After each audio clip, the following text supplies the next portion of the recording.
Hey everybody, it is the Angry Honey Badger here, and it is time for Badger's picks for the week of March 24th. Let's see who's free this week and which 4 champions I'm going to recommend. Free this week, we're going to get Ahri, Amumu, Braum, Corki, Fiddlesticks, Graves, Malphite, Taric, Tryndamere, and Xerath. For my first recommendation for this week, going to throw that over to the sad guy himself, Amumu. Now, because of the changes to the jungle, Amumu was already actually in a decent spot. Now I think he's in a better one, and because of those reasons, he's a good pick. And for some reason, if you haven't had a chance to play a lot of Amumu, or you want to play some more Amumu, or this is just my reminder for you to play Amumu, you should try him out this week. He's incredibly fun, very pivotal in team fights with all of his crowd control, and I think he's underutilized currently right now, so try out some Amumu.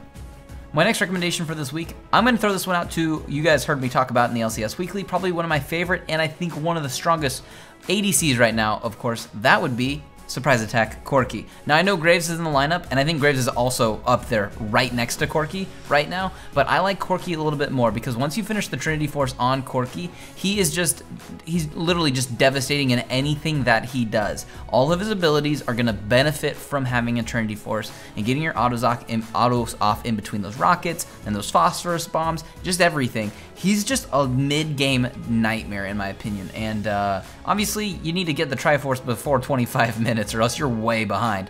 But if you get one between that 12 and 17 minute mark, you're in a great position and you can definitely carry out the game. Corki's very strong.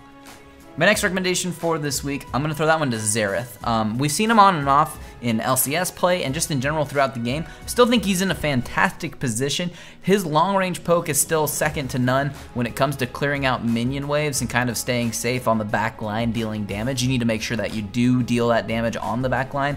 The main thing with Xerath is just don't overextend in a team fight. There's no reason for you to really be that close to anybody at any point. You're Xerath. So get a big beefy front line between you and the rest of the enemy team and sit back and chuck Qs and all types of things at the enemy team the whole time. He does a lot of that damage too on that back line. So underutilized a little bit because we've seen him fall off a tiny bit, but I still think he's incredibly good now with this tank meta coming into play.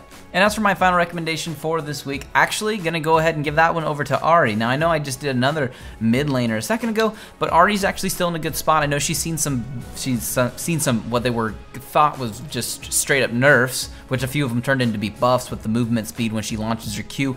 Because of that, I think the mobileness of Ahri has kept her actually incredibly relevant against champions like Zed and LeBlanc, which we see handfuls of. So that mobility along with her Spirit Rush is just really good and has always been really good, but just the extra mobility on that Q has made it so she can dance around positions in team fights even better recently. So the trade-off with a little bit of her damage lost on a couple other things actually was made up for quite drastically when the Q got that buff. So she's a great champion and a really fun one to play. Those are going to be the champions that I recommend for this week. Let me know out of these 10 what 4 you would like to play this week. And yeah, give them a shot. If there's a box around any of these champions right now, that means you can click on it and it will take you to a build and guide of some sort, whether it be a full build or an updated quick build. I know there's a few updated quick builds on these ones as well. And yeah, that should get you going for the week. Like I said, let me know who you're going to play. And other than that, good luck this week on the Fields of Justice.